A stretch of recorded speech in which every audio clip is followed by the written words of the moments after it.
మహాపరిశుద్ధుడును మన ప్రభు అయిన యేసుక్రీస్తు ప్రశస్తమైన గణనామానికి మహిమ కలుగును గాక. కుటుంబ బలిపీఠము అనే ఈ మంచి కార్యక్రమాన్ని ప్రతిరోజు యూకే గాస్పల్ స్ట్రీమింగ్స్ అనే మా యూట్యూబ్ ఛానల్ ద్వారా ఆడియో రూపంలో వీక్షిస్తున్న మీ అందరికీ ప్రభు అయిన యేసుక్రీస్తు ఉన్నతమైన గణనామం పేరిట శుభములు తెలియజేస్తున్నాను. ఇంకనూ వినండి, అనేక కుటుంబాలకు షేర్ చేయండి, దేవుని నుండి గొప్ప మేలులను పొందుకొనండి. ప్రభు కొరకు నా వంతు పనిలో మీ సహోదరుడు కె ఉదయ్ కుమార్.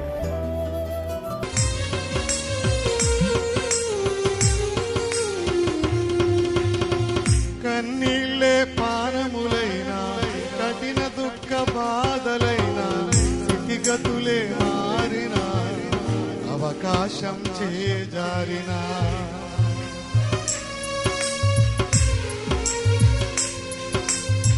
కన్నీళ్ళే పానములైనా, కఠిన దుఃఖ బాధలైనా, స్థితిగతులే మారినా, అవకాశం చేజారినా, మారదు యేసు ప్రేమ, నిత్యుడైన తండ్రి ప్రేమ. మారదు యేసు ప్రేమ, నిత్యుడైన తండ్రి ప్రేమ. మారదు యేసు ప్రేమ, నిత్యుడైన తండ్రి ప్రేమ. మారదు యేసు ప్రేమ, నిత్యుడైన తండ్రి ప్రేమ. అంతా నా మేలుకే, ఆరాధన యేసుకే.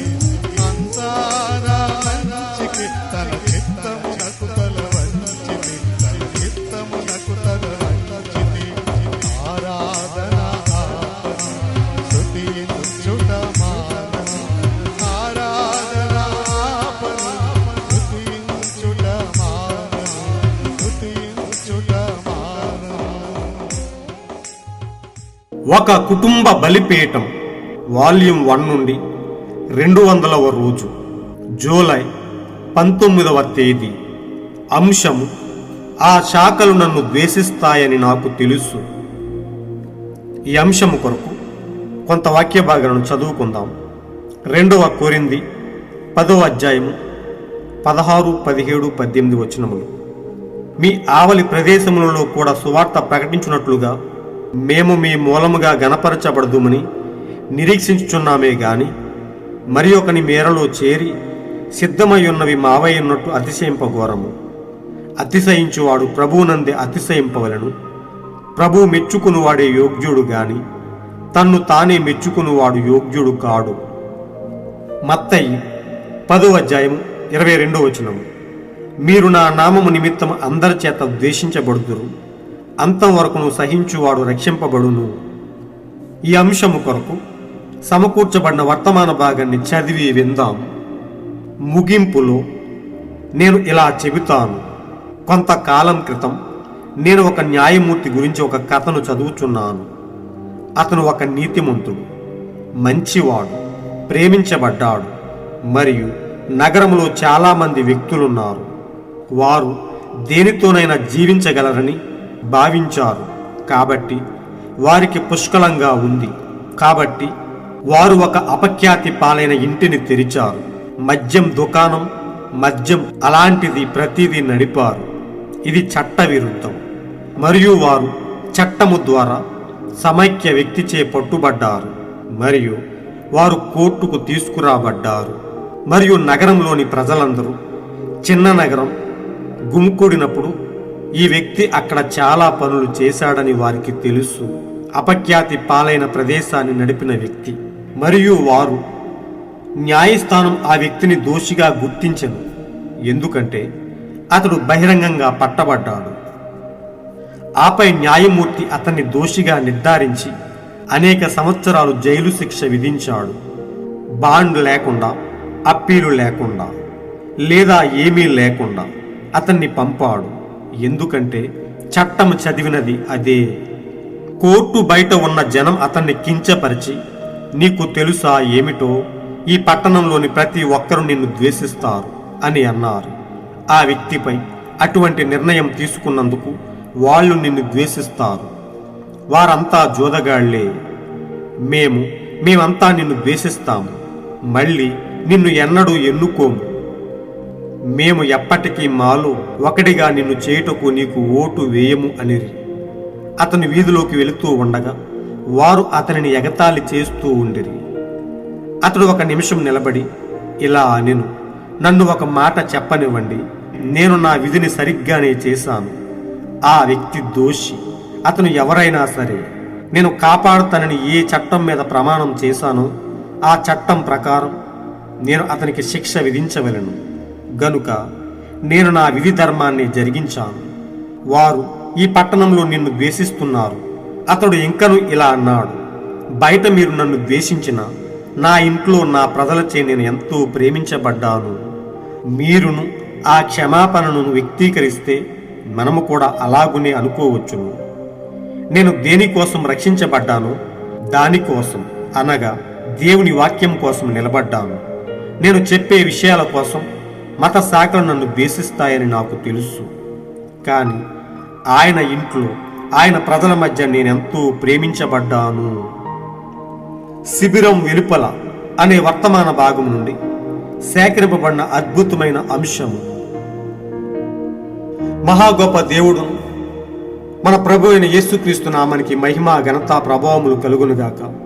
మన సర్వోన్నతమైన న్యాయాధిపతి అయ్యుండి సర్వలోకానికి న్యాయము తీర్చగల ఆ గొప్ప దేవునికి ఎల్లప్పుడూ మహిమ ప్రభావములు కలుగునుగాక, ఎల్లప్పుడూ ఘనత కలుగునుగాక. ప్రియ సోదరి సోదరులారా, ప్రియ దేవుని బిడ్డలారా, దేవుడి లోకానికి ఎల్లప్పుడూ తీర్పు తీర్చువాడుగా ఉన్నాడు. ఈ లోకానికి దేవుడు ఆయన చట్టము ద్వారా శిక్షను విధించువాడుగా ఉన్నాడు.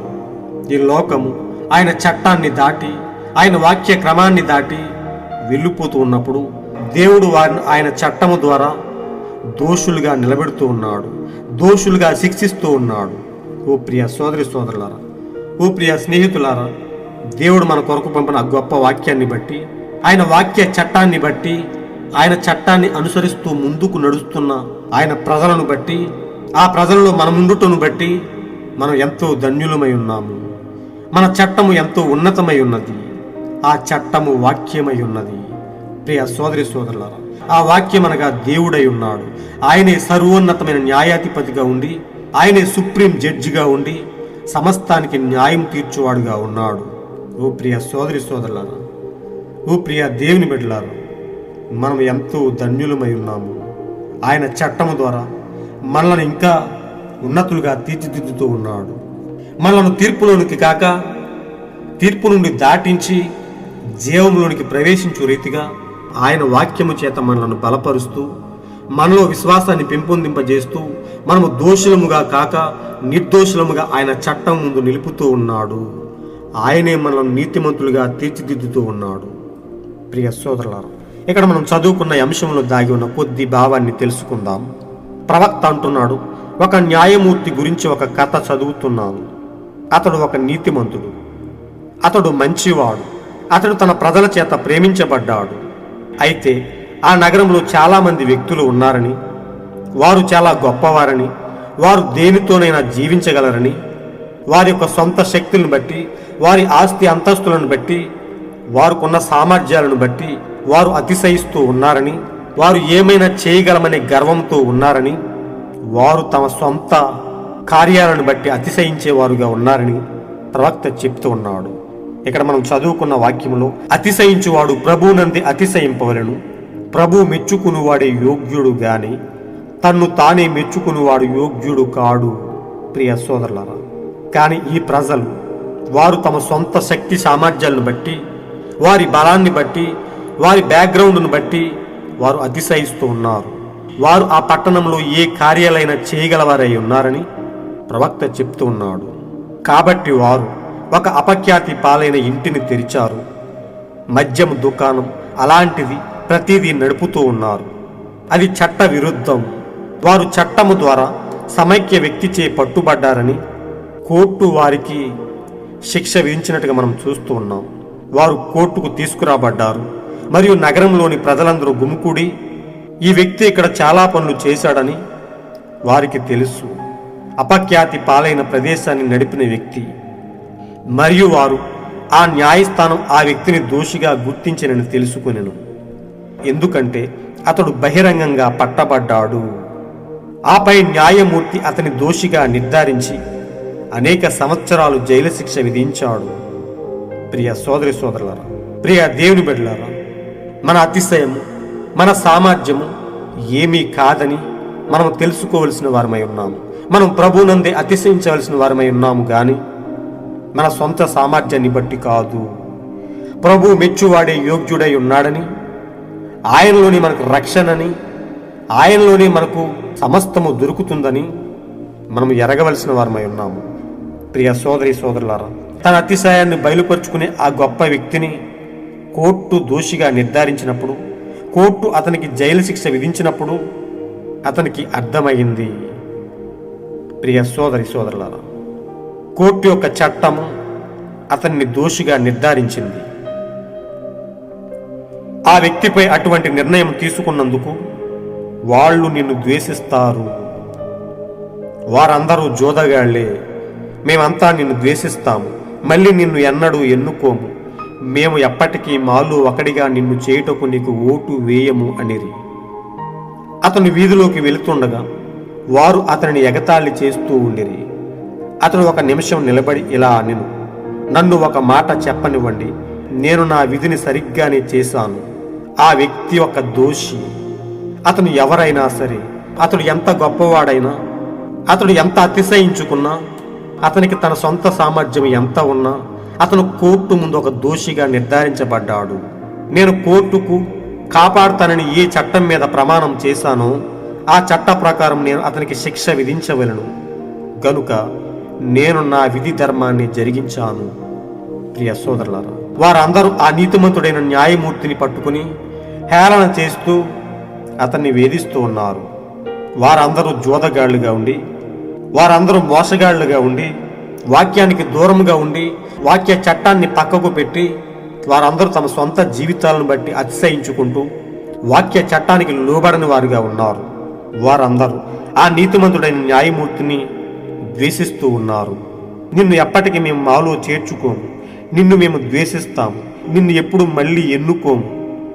ప్రియ సోదరి సోదరులారా, ఆ నీతిమంతుడైన న్యాయమూర్తి అంటున్నాడు, అతడు ఇలా నన్ను ఒక్క మాట చెప్పనివ్వండి, నేను నా విధిని సరిగ్గానే చేశాను.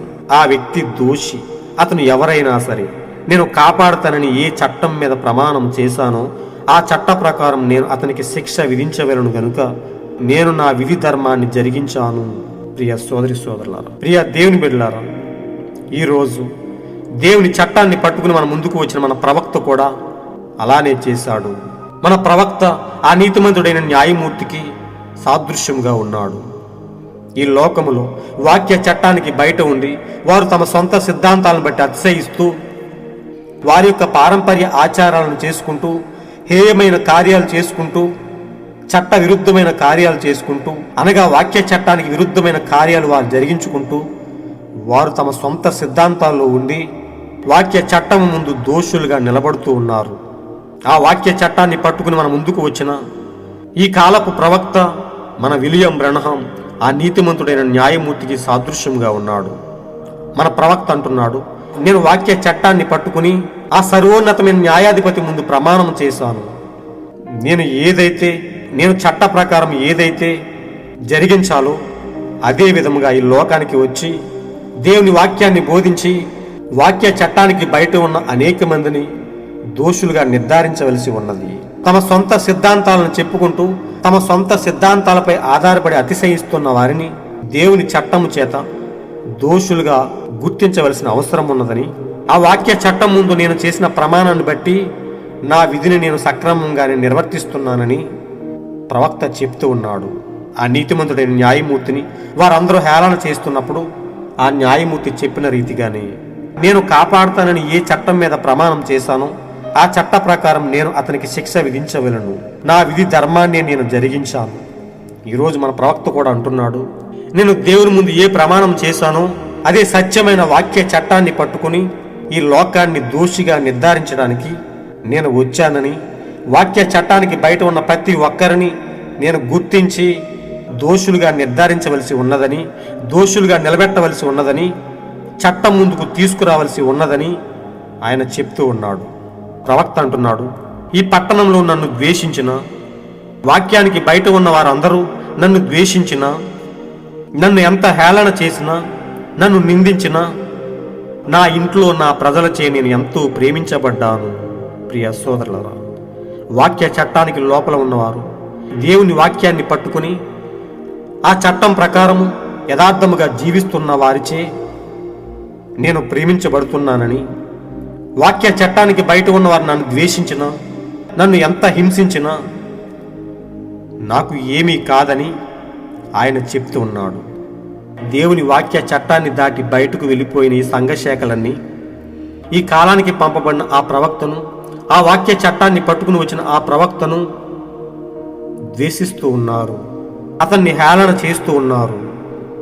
వారందరూ జోదగాళ్ళుగా ఉండి, సంఘశాఖల్లో ఉండి, మోసగాళ్ళుగా ఉండి, వాక్యాన్ని గౌరవించిన వారిగా ఉండి, వాక్య చట్టానికి బయట ఉన్నవారై వారు అంటున్నారు, నిన్ను ఎన్నడూ మాలో చేర్చుకోము, నీకు ఓటు వేయము. ప్రియ సోదరి సోదరులారా, ప్రవక్తను వారందరూ ద్వేషిస్తూ ఉన్నారు. దేవుని చట్టాన్ని వారు అగౌరవిస్తూ దేవుని చట్టం ముందు వారు దోషులుగా నిర్ధారించబడుతూ ఉన్నారు. ప్రవక్త అంటున్నాడు, మీరందరూ నన్ను గౌరవించకపోయినా నా సొంత ప్రజలు, దేవుని వాక్య చట్టానికి లోబడిన అనేక మంది ప్రజలు, నా ఇంటిలోని ప్రజలచే నేను ఎంతో ప్రేమించబడుతున్నానని ఆయన చెప్తూ ఉన్నాడు. మీరును ఆ క్షమాపణను అంగీకరిస్తే, మీరును ఆ క్షమాపణను వ్యక్తీకరిస్తే మనము కూడా అలాగనే అనుకోవచ్చును. నేను దేనికోసం రక్షించబడ్డాను, దానికోసం అనగా దేవుని వాక్యం కోసం నిలబడ్డాను. నేను చెప్పే విషయాల కోసం మత శాఖలు నన్ను ద్వేషిస్తాయని నాకు తెలుసు, కానీ ఆయన ఇంట్లో, ఆయన ప్రజల మధ్య నేను ఎంతో ప్రేమించబడ్డాను. ప్రియ సోదరి సోదరులారా, ప్రియ దేవుని బిడ్డలారా, ఈ అంశంలో మనం ఎంతో ఉన్నతమైన సారాంశాన్ని మనం తీసుకోగలిగాము, ఎంతో అద్భుతమైన భావాన్ని మనం పొందుకోగలిగాము. ఆ వాక్య చట్ట ప్రకారం మనం జీవిస్తూ మనము నిర్దోషులముగా ఎంచబడుతూ ఉన్నాము. ఆ వాక్య చట్టము మనలను నీతిమంతులుగా తీర్చిదిద్దుతూ ఉన్నది. మనము ఆయన ముందు నిలబడినప్పుడు మనము దోషులముగా కాక నిర్దోషులముగా ఎంచబడుతూ ఉన్నాము. సంఘశాఖలైతే ఆయా సిద్ధాంతాల ప్రకారం వారు అతిశయిస్తూ జీవిస్తున్న అనేక మంది ప్రజలు దేవుని చట్టం ముందు దోషులుగా నిర్ధారించబడుతూ ఒకరోజు దోషులుగా శిక్షను పొందబోతూ ఉన్నారు. ఆ శిక్ష నుండి మనం తప్పించుకోవాలంటే దేవుని వాక్య చట్టానికి మనము లోబడవలసిన వారమై ఉన్నాము. ఆ వాక్య చట్టాన్ని పట్టుకుని వచ్చిన మన ప్రవక్తను మనం గౌరవించవలసిన వారమై ఉన్నాము. ఆ నీతిమంతుడైన న్యాయమూర్తిని వారు గౌరవించినది. ప్రియ సోదరులారా, అతడు అంటున్నాడు, నేను నా విధిని సక్రమంగా నిర్వర్తించాను.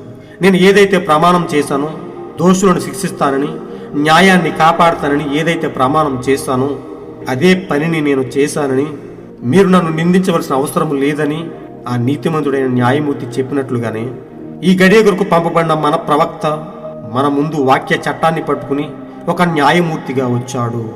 ఆ న్యాయమూర్తి చెప్తూ ఉన్నాడు, మీరందరూ నన్ను ద్వేషించినా నేను దేవుని దగ్గర ఏదైతే ప్రమాణం చేశానో, నీతినే బోధించి, ఆ చట్టాన్నే బోధించి, ఆ చట్టానికి బయట ఉన్న వారందరినీ దోషులుగా తీర్చిదిద్దుతానని, దోషులుగా నిర్ధారిస్తానని ఏదైతే దేవుని చట్టం ముందు ప్రమాణం చేసి నేను వచ్చానో ఆ చట్ట ప్రకారమే నేను బోధించవలసి ఉన్నదని, మీరందరూ నన్ను ద్వేషించిన, సంఘశాఖలు నన్ను ద్వేషించిన నా ప్రజల చేత ప్రేమించబడుతున్నానని, ఒక దినాన ఆయన ముందు నేను బలానమ్మకమైన మంచి దాసునిగా నిలబడతానని ఆయన ఆ చట్టాన్ని బట్టి అతిశయిస్తూ చెబుతూ ఉన్నాడు. మనం ప్రభువునందు అతిశయించవలసిన వారమై ఉన్నాము. ఆయనే మనల్ని మెచ్చుకునేవాడుగా మనం ఉండవలసిన వారమై ఉన్నాము. మనలను మనం మెచ్చుకోకుండా మన సిద్ధాంతాలను బట్టి, మన సంఘ శాఖలను బట్టి మనం అతిశయించకుండా దేవుని వాక్య చట్టము చేత మనం నీతిమంతులుగా తీర్చిదిద్దబడి, నిర్దోషులుగా తీర్చిదిద్దబడి మనం ఆయన చేత యోగ్యులుగా ఎంచబడవలసిన వారమై ఉన్నాము. ప్రియ సోదరి సోదరులారా, ప్రియ దేవుని బిడ్డలారా, మనం ఈ లోకం చేత ద్వేషించబడినా, ఈ లోకం చేత వెలివేయబడినా, ఈ లోకం చేత గేలి చేయబడినా మనము దేవుని చే మెప్పు పొందవలసిన వారమై ఉన్నాము. దేవుని ప్రజల చేత ప్రేమించబడవలసిన వారమై ఉన్నాము. అలాంటి మంచి వాక్యాన్ని బట్టి, అలాంటి గొప్ప దేవుని చట్టాన్ని బట్టి, ఆ చట్టంలో మనం ఉండుటను బట్టి, ఆ చట్ట ప్రకారం మనం జీవించుటను బట్టి దేవునికి మనం ఎంతో కృతజ్ఞతలు తెలియజేయవలసిన వారమై ఉన్నాము. దేవుడు మన కొరకు పంపిన ఆ గొప్ప న్యాయమూర్తిని బట్టి, ఆ నీతిమంతుడైన న్యాయమూర్తికి సాదృశ్యంగా ఉన్న మన ప్రవక్తను బట్టి మనం ఎంతో ప్రభువుకు స్తుతులు చెల్లించవలసిన వారమై ఉన్నాము. అలాంటి గొప్ప వాక్యాన్ని బట్టి మనం ఎల్లప్పుడూ యథార్థంగా జీవిందాం. దేవుని వాక్య చట్టము చేత మనం నిర్దోషులముగా ఎంచబడదాం. దేవుని నుండి గొప్ప బహుమానాలను పొందుకొని ఆయన నిత్య రాజ్యంలో మనం ఎల్లప్పుడూ యుగయుగాలు ఆనందంగా జీవిందాం. అలాంటి గొప్ప కృపను దేవుడు మనపై నిండుగా ఉంచి మనలను ఆయన నిత్య రాజ్యానికి వారసులుగా తీర్చిదిద్దునుగాక. God bless you all. ఈరోజు మీరు చదవలసిన అనుదిన వాక్య పఠనము కీర్తనలు 23, 24, 25 అధ్యాయములు మరియు అపోస్తుల కార్యములు 21వ అధ్యాయము. మీరు విన్న ఈ అంశాన్ని అనేక మందికి షేర్ చేయండి. దేవుని ఉన్నతమైన సత్యాన్ని, ఆయన వాక్య చట్టాన్ని అనేక మందికి తెలియపరిచి ఆ వాక్య చట్ట ప్రకారం జీవించులాగున అనేక కుటుంబాలను దేవుని వాక్య సత్యంలోనికి నడిపించండి. దేవుడు మిమ్మలను బహుగా దీవించునుగాక. ఆమేన్. ఒకే ఒక్క దేవుడును సర్వలోకానికి తీర్పు తీర్చగల ఆ సర్వోన్నతమైన న్యాయాధిపతికి గొప్ప దీవెనలు, ఆశీర్వాదములు మీ కుటుంబాలపై నిండుగా ఉండి మిమ్మలను నిర్దోషులుగా ఎంచునుగాక. షాలోమ్.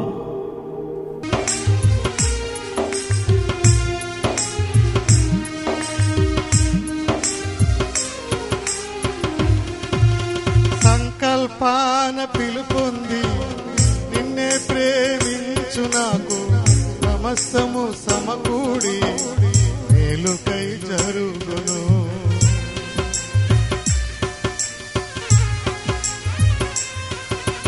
సంకల్పాన పిలుపొంది నిన్నే ప్రేమించు నాకు సమస్తము సమకూడి మేలుకై జరుగును.